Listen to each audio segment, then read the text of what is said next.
Welcome to Truth and Company Boxing Podcast. I'm your host, John Dioria, and tonight we have another segment of 20 random questions.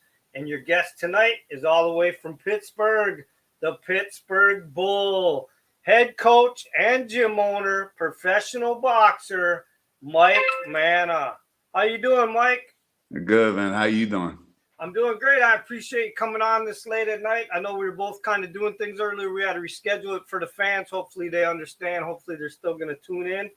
So just give me a little bit of insight on what's going on, man. You're a busy man. I mean, you're a professional boxer. You own a gym. You're a head coach. How you get that all in? It's a good question. I don't even know. I just do it. Yeah, I'm an insurance broker too, so I'm pretty busy, man. But yeah, when you called earlier, I had a sparring set up at 4:00, and I was going with two other cruiserweights and a middleweight to try to get the speed and combinations up, and nobody dropped and quit yet. So I'm like, oh, I ain't gonna be the one to drop and quit yet. I was beat, but I was still going. So that's why I hit you up like right when it was done. I was like, bro. Oh, so you still even go in the ring with these guys? Yeah. I have I had a couple of people come over. I was sparring with Steve Cunningham. You know Steve Cunningham? Yep. Yes, so I Steve, do. Yeah, Steve Cunningham, Darnell Boone, who you interviewed. Darnell's like my brother, man. I've actually interviewed Steve Cunningham years ago too. So yeah. Steve's a great guy. Darnell's a great guy. Just a little bit of information about Darnell. Darnell actually has his accent. His accent isn't from Ohio. It's actually from Atlanta. I asked him, I'm like, and I started talking about, I'm like, bro, you know what I'm talking about? This accent here, you know what I'm talking about? Why you get this accent? Because this ain't from Ohio. And he started laughing. He said, yeah, because I lived in Atlanta for a long time. So now you own a gym though too. You're actually the gym owner, right? Yeah. Darnell got a locker down there. Steve got a locker down there. Kama Worthy from the UFC. He has a lot. I have all these people. I'm blessed to have the connections and friendships that I have in boxing. I don't know how I did it. I'm just some dude from Pittsburgh. I don't know how it happened, but it happened, man. I don't know. I hear them Pittsburgh dudes, they always get counted out, and somehow they always take care of business, though. That's right. Look at Paul Spadafore, a world champion. Whoever thought that street kid would be a world champion? I did when he was an amateur. He's actually who started me out in boxing. So when I was this is a funny story. When I was a kid, I remember walking into Hogan's gym, and he was sparring somebody, and the song "The Message" by Grandmaster Flash was playing, and he was popping and locking while he was sparring, and I was like, bro, that is disgustingly nasty what you're doing in there, man. Like, it was unbelievable. It was like, I didn't even know how he did it. So I just fell in love with it at that point in time, and his brother, Harry, is who I shouldn't say who I probably not looked up to, but I kind of idolized him a little bit more because he was a bad dude. He was ranked in the world, and he actually fought for the USA Boxing traveling team. He was good. And then Paul was supposed to fight in the Olympics, and he ended up getting shot, and that was the end of that. Well, that's pretty cool though that Paul Spadafore got you involved in the sport. Yeah, he started training me actually. Funny story about that. So he started training me in my first fight, and second fight he was working my corner. Then unfortunately he had to go away for a little bit. But my first fight was with him in my corner. Mark Mackey, who is the USA Boxing Allegheny Mountain Association president, and neither of them knew how to wrap hands. So we had to find someone to wrap my hands. I'm like, are you kidding me? And neither of them knew how to wrap hands. So now you get all these guys in your gym. What made you want to own a gym to begin with, though? Well, when I first started boxing, So I was first introduced to boxing when I was a kid. I was at Mike Milligan's gym on California Avenue in Northside, and it was the bottom of a church. First introduced to it then, and did taekwondo, and I never wanted to fight because I didn't like to fight, but I had to fight a lot, and like in the street, and I didn't like to fight. I wanted to get along with everybody, but every now and then, you got to do what you got to do. So when I was older, I had my daughter, and in 2007, and I had gotten into my last bit of trouble. I smashed some dude's face off a bar, and I was facing charges for that, and then I was facing charges for another thing. I had a underground casino. Some dude owed me some money, and I put a pipe around his neck, and he went to the cops and dropped a dime on me. So I was like, I need to do something different with my time. So I got into boxing, and I think I started in 2011, and so I was older at that point in time. I think I was 29. So from 2011 to 2018, what I did is I basically just dropped bags at different fights. Went to different gyms that were busy, and got as many fights as I could. So as an amateur, I had about 55 amateur fights from 2011 to 2018, right before my pro debut. So I'd hopped around to a couple of different gyms because of my age, and I had more of a pro style. Out of my amateur record, I had 20, or I'd lost about 20 sometimes or something like that. It's a I have a winning record, but my wins, I had 19 of them by knockout. As an amateur, like actually go to sleep knockouts, which isn't normal. So I was able to hit hard, and from Paul being my trainer, I had more of a pro style. So typically the first and the second round, I would lose, and then the third round, I mean, it was forget about it. It was over. I had the time and the rhythm. Yeah, I had the rhythm by then. I actually, this isn't on YouTube anymore, but I should be in Guinness Book of World Records for this. I knocked the guy out and I lost. In 2015, we were fighting in the Donnybrook, which was Team Pittsburgh versus Team Ireland. And it's from Michael Carruth's gym, and he was the first Olympic gold medalist boxer to win a gold medal out of there. He beat a dude from Cuba. It was crazy. Good dudes, triplets, as a matter of fact. So the first year I fought against them, I beat their heavyweight that they brought over, and I wanted to turn pro later that year, but when they came back over the following year, I was the only fighter that they asked for by name.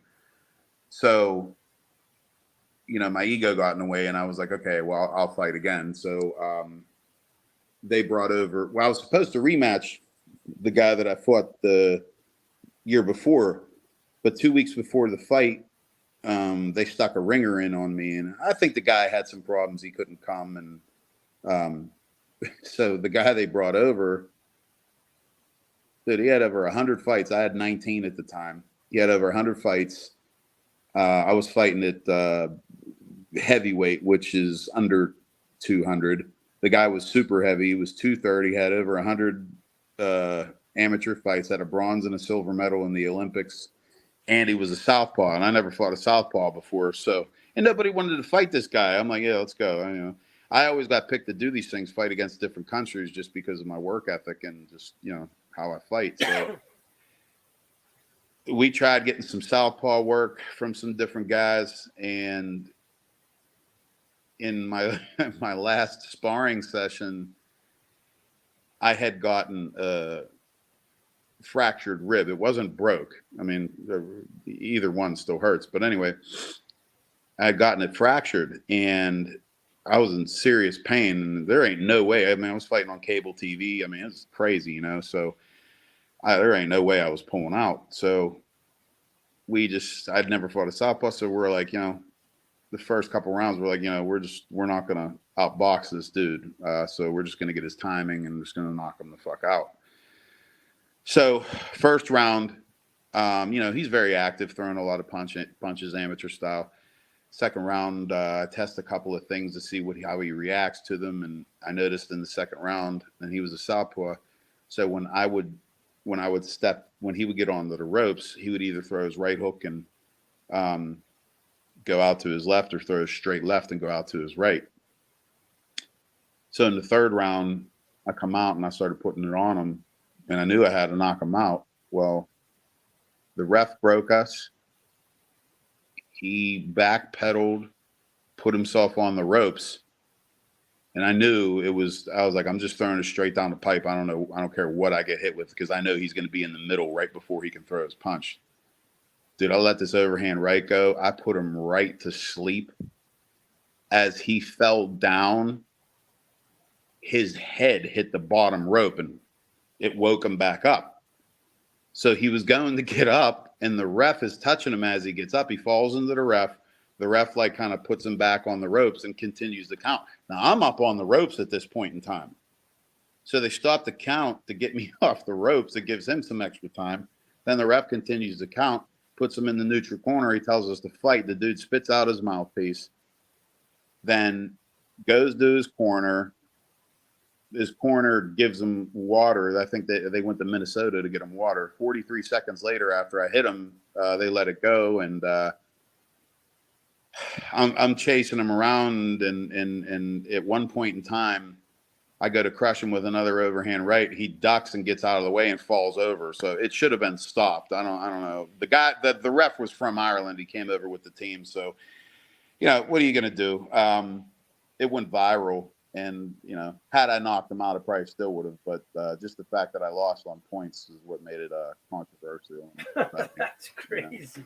Yeah. All right. Well, listen, are you ready for these 20 random questions? Yeah, born ready, brother. All right. So we're going to back up a little bit. I know you just talked about the boxing a little bit, but question one, tell me about your background and your upbringing a little bit. Sure. So my background, in Pittsburgh, there's a place called the North Side, and it's got probably like 5 main hoods. I was born in Brighton Heights with my family. My family's Italian. My dad, I didn't meet my dad until I was about 16, I think, years old. So it was just me, my mother, my grandmother, my grandfather, my uncle in the house. And then, my mother got married. We moved into Bellevue after a while when I was in kindergarten, and moved into another place and another place. I don't even know how many times I've moved around. I'm basically all around, back and forth to North Side, and but mainly grew up in between like North Hills and North Side. So yeah, that's my background there. All right, question 2. Tell me some boxers that have inspired you in your career. All of them, man. I mean, for real, anyone you look at. But obviously, number one, Paul Spadafora. Like I said, when I seen him just popping and locking in the ring, that was unbelievable. Obviously, biased, Rocky Marciano.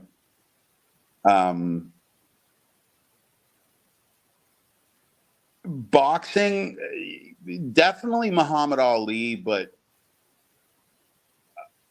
as much as he did for me for boxing, in personal life outside of the ring, he did equal, because you can't just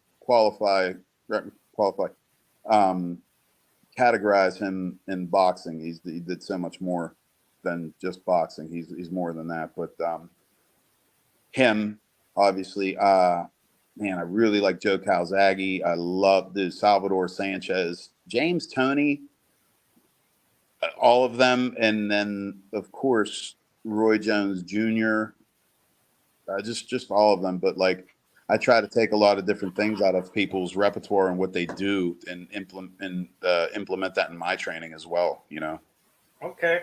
Question 3. What advice do you give a kid that wants to become a boxer? I have a real answer to this, but I'm going to give you an answer that Paul Spadafora gave to a friend of mine who did an interview with him. Stay away from groupies. That's, swear to God, that's what he said. But no, honestly, you just got to be a student of the game. If you ain't watching, but you got to be a student of the game to what you're doing. If you're an amateur, you have to watch amateur fighters. Watch some pros and take little things from there. But amateur game, you're in the ring for 11 minutes total. You got 3-minute rounds with the 2 breaks. That's 11 minutes. You don't have time, and that's where I screwed up as an amateur. Is I was very methodical of the way that I set things up. I would tell them to be busy, be students of the game, and whatever you're doing, watch what's relevant to what you're doing. If you're an amateur, watch amateurs. If you're pro, watch pro. That would be my advice. Okay. Question 4. What is something that your boxing fans don't know about you? Man, I don't know. Everybody knows everything about me just because there's a lot of things out there in the newspapers and news and stuff. But what they don't know about me,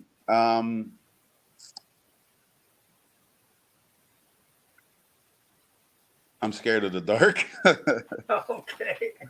Yeah, man. If I'm laying in my bed or if something's on TV and I live alone, and if my son's not here or my daughter, and something here, I'll tell you what, The Exorcist or the Pope's Exorcist, that movie that just came out, bro. If the commercial comes on the TV, if I don't get to the remote fast enough and change it, dude, I'm paranoid. I'm up in my room. Or if I'm up in my room and I'm watching TikTok and the new Nun movie, the prequel, whatever the heck the thing is, Conjuring or whatever, that comes on my TikTok. I'm like, oh, you got to be kidding me. Yeah, I'm scared of the dark, bro. All right. Question 5. If you could go on a date with any celebrity, who would it be? Oh, what the hell is her name? Eva Mendes. Forget about it. Okay. All right. Question 6. If you could have dinner with any 4 people in the world, dead or alive, celebrities, people from history, anybody, who would be at your table? Well, this would be a little bit not necessarily a shock, but Jesus. I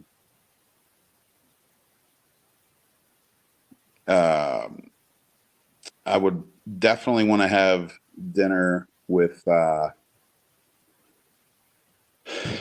Rocky Marciano, Muhammad Ali, and I definitely would want to have dinner with Donald Trump. That's an interesting table. Well, I'll give you reasons for him. Jesus, obviously, he's Jesus. Muhammad Ali, because of that. Rocky Marciano. I'd like to pick their brains, but Trump, I want to pick his brain on how he got to where he got. Like, not just talking about president, like to have everything he did. If you want what everybody else has, you got to do what everybody else does. If you want what nobody has, you got to do what nobody else is doing. And I don't think anybody would think to hit him up and say, hey, give me the format for what you did, because I'd like to have what you have. Okay. Question 7. Who's the one boxer, alive or dead, that you'd want to sit down and have a conversation with? Well, I just gave you 2 of them, but let me try to go off a little bit. And it's funny because I've had these things with Darnell, Steve, and Paul.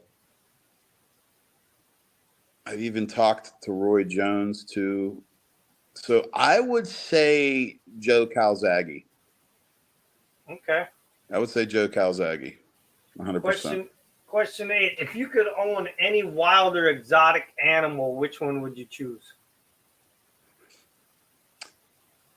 Well, typically I would say either a tiger or a lion, but I just recently seen a panda bear in real life, Those are, bro, they're crazy looking animals. Like I would probably own a panda bear, honestly. Okay, question 9. What is the most dangerous thing you've ever done? Other than boxing. Without incriminating yourself. So the most dangerous thing I've ever done, and this wasn't purposely. I don't know why. Women, it was a crazy snowstorm, and I go out to this nightclub, and I'm with my 4 friends, and on the way back, I'm speeding because we're trying to go meet up with these other girls, and bro, I do like a 720 on this highway, go into the lane for oncoming traffic. All right. Somehow my car catches asphalt, shifts back over to this lane. And when I was in that lane, I was about to hit oncoming traffic. Then I shot back over into this lane that was a semi truck was behind me, which now I was in front of. Mind you, as I was spinning, I went over back into my lane, and I was now facing the semi truck rolling in reverse. And I don't know how it did it, but it caught it again. Then it's turning me around, and I almost hit into another car at that point in time. And it turns around straight, and I just keep going, and it's dead silent in the car. And mind you, this whole time I'm on the phone with one of the girls, one-handed doing this. And I was like, I gotta call you later. I just hung up the phone. One-handed, this all happened. Four other people in the car. That was Tony, Chantel, Alex, and Mike. They'll never forget that. I'll never forget that. All right, question 10. Now, you kind of already answered this one, but I want to know if you have any more. Question 10. Do you have any phobias? Hell yeah, man. I don't want nothing to do with no spiders. Forget about it, man. No, it ain't happening, bro. Listen, I was in North Carolina with my cousin. I come out of the house, and I thought he was playing with me. There was a black and yellow spider up on top of the thing, and I'm looking at it. I'm like, yeah, because he used to have a tarantula as a pet. This is my cousin. I want to take him to the doctor. I have his head examined, So, he comes at me. His friend brings it out of the cage and comes at me with it. Dude, I jumped out his window. He was on the second floor of an apartment building. I was like, bro, nah. But when I was on vacation, it was a yellow and black spider, and it had like fangs as legs, bro. It was crazy. It was crazy, bro. I freaked out. So the spiders and the dark are your phobias. Yeah, man. So that movie Arachnophobia, no, I ain't feeling that. All right, question 11. Tell me who your favorite action hero in a movie is. Man, it's always been a close race with these two, and I hate going against my Italian heritage, but not saying Stallone. So I got to go with Schwarzenegger, man. Got to go with Schwarzenegger. Question 12. What is something that's still on your bucket list? I got to go to Italy. Ain't never been there, man. I speak fluent Italian and everything. Fought against Team Italy, and never been there, bro. Okay. Question 13. Have you ever had an incident where you almost died? You just kind of answered that one too. So do you have another story where you almost died? So I'm gonna have to send him this interview. There's a place called the Strip District, and it used to be full of nightclubs. And my one friend and I were down there one night, and my hand, I don't know if you can see it right now, but you see my knuckle, my middle knuckle, how it looks like that? like Yeah. it, like that. So this happened at my friend Mike Carr's fight in West Virginia. I was in the parking lot and I iced some dude and his tooth went through my knuckle, and that was that. So the following weekend, we're at this club, and one of our friends, Scott Brigger, he's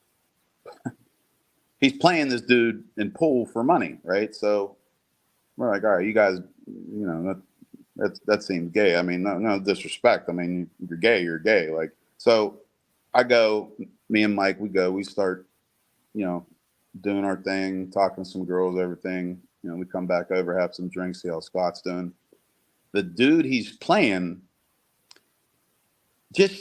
he just starts staring at me. I don't know why. My friend Mike Carr was a professional boxer at that point in time. So why he's staring at me? I don't know. Maybe thought I'd be an easier fight. I don't know.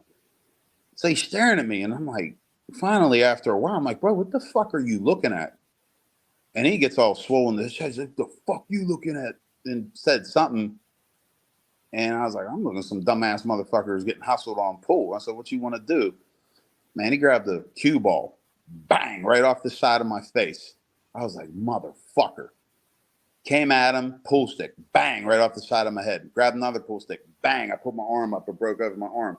I threw him into the wall and I went to hit him, but my knuckle, I went like this and I thought, and then Mike came from the side, iced him, right? So security comes over and takes us out, and he's on his way out as well, but he's in front of us, right? So I'm coming up out of the club and I'm going right after him, right? So he goes into his car, the back seat of his car. He goes into his coat pocket and pulls out his gun. And he's like, "Oh, what's up? You want to come at me like this?" And then he pulls out his gun and cocked it. So at that point in time, I knew he was pussy, because if you pull out your gun and you have to cock it and you don't have a bullet already in the chamber, you ain't gonna do shit. So he put it up to my face. I said, "You fucking bitch ass motherfucker." I turned around and said, "Look, I'm gonna make it real fucking easy for you. You don't shoot me, by the time I turn around, I'm gonna kill you, motherfucker." He took off and I went chasing after him, and he already had a head start because I was turned around. But after I thought about it, I was like, damn, man, that was pretty stupid. But that's probably the closest I ever came to death, I would say. Okay, question 14. If you had a Super Bowl party and you could invite one NFL player over to watch the Super Bowl with you from past or present, who would you invite? Just one, I'd have to say Bo Jackson. Okay. 100%. Question 15. Are you artistic in any way with your hands besides boxing, as far as like building things, painting, drawing, photography, writing, mechanics? No, I mean, I have drawn some things in the past. If I take the time to do it, I'm just really impulsive, and I have about as much patience as a gnat. So I don't take the time to do that. But I have drawn some pretty crazy things in my time that were like, damn, dude, I didn't know you could draw that. I'm like, yeah. But my cousin, he just picked up being an artist about 5 years ago, and is crazy at it, and he makes a living doing it. So I guess it's in the blood. What are you gonna do? Okay, question 16. Who was the hardest puncher you've ever faced in the ring, in a fight or sparring? That's easy. This guy's name, he was from Team Italy. His name's Abez. How do you say his last name? Modini. He's born in Italy. He's Italian, but his father, I forget what he was. So his last name is Modini, I think. If you ever get a chance, check him out. When I fought him, he had just turned 19. I was like 32 at the time. And when I told Team Italy that they come over and they were matching it up, and I said, listen to me, I don't know if I'm going to turn pro. This might be my last one. I said, but if I fight, I said, I want to fight the best, because if I beat someone, I want them to beat the best. And if I get beat, I want to get beat by the best. Well, I got beat by the best. He whooped my ass that night. He ain't ever get me down, though. He never get me down. And we dealt with a lot of controversy for that fight, because in Europe, and I think this is how it should be in the United States, because over 18 is an open fighter with over 10 fights, they don't wear headgear. Here in America, they do. And I don't like that because you get a lot of people who, I shouldn't say rely on the headgear, but they don't know what it's like to take it off, and he definitely hit the hardest. He was the best that I've ever fought. And if you get a chance, look for him, because I think in 2024 he's going to the Olympics. He won a gold medal just this year. I mean, he's unbelievable. You got to follow him, man. He's a heavyweight coming out of Italy. Unbelievable, man. Okay. Question 17. If you could be any animal for one day, what animal would you be? Dragon. Okay. Because I'm going to be the baddest. Well, I guess I was thinking about realistic animals, but that's okay. Hey, it's your choice. Realistic. So yeah, dragon's fine. You caught me off guard with that one, man. I'll give you that. All right, question 18. If you could box in a celebrity boxing match against any actor or athlete, who would your opponent be? It's funny, dude, because I've explored this already, and I don't know. I don't think it ever went anywhere. But as a pro, I've donated all my purses to charity, and I explored with a couple of people trying to make this happen. Like in Rocky III, when he fought Hulk Hogan, aka Thunder Lips, I wanted to do that with The Rock for a charity event. But I would do that. No, not that I want to beat him up. I just think that would be great. Okay. All right, question 19. How has boxing affected your life in a positive manner and in a negative manner? In a positive manner. I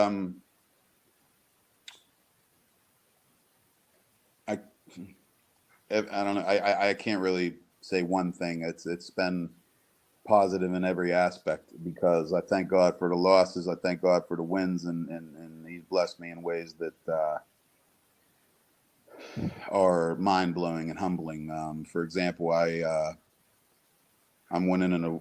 I didn't even know I was in this thing, but our local news has a thing called Hometown Heroes, which they picked me to win, and I'm accepting this award, and they're doing a news spot on the gym again, and I've been on the news many times. My kids get, when I say my kids, I mean like the gym, because we're family. It's no other way to explain it. But my kids at the gym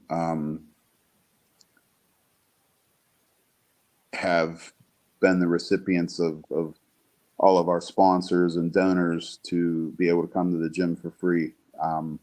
Lawyers, they go to court and fight for their guys in court. I literally go and fight for my guys, because everything that I earn from boxing, it goes to support my gym and keep them in the gym, keep it open for them.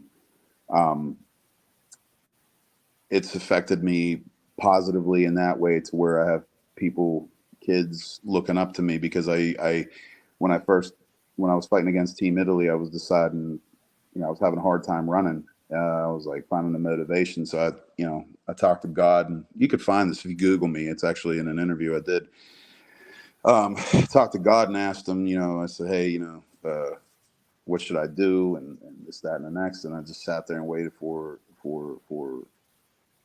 not that I hear voices like I'm a psychopath, but like I just, waited for it to come into my head. And he said, if you do something bigger with the stage that I'm going to give you, all of this will be given to you. So, I've donated purses, and I've had people match my donations and try to not infect, like it's a bad thing, but like become contagious as far as that, be an example. That's all positive things. Negative, obviously getting punched in the mouth, head, body, it hurts. But what a lot of people don't realize is the fight is the easy part.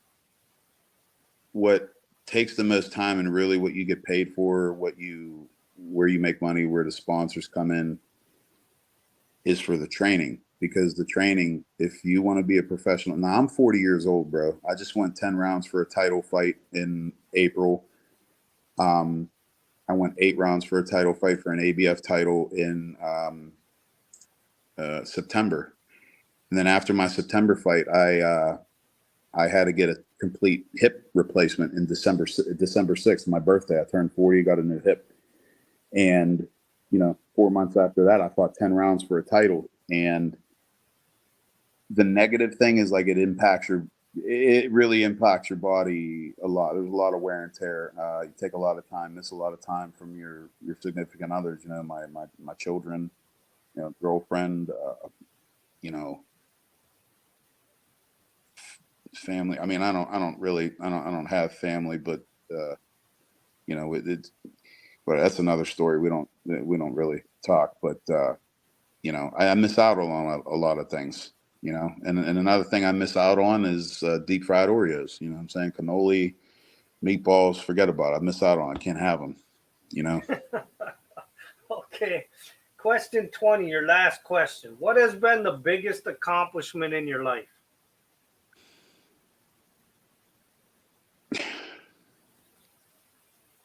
Biggest accomplishment in my life.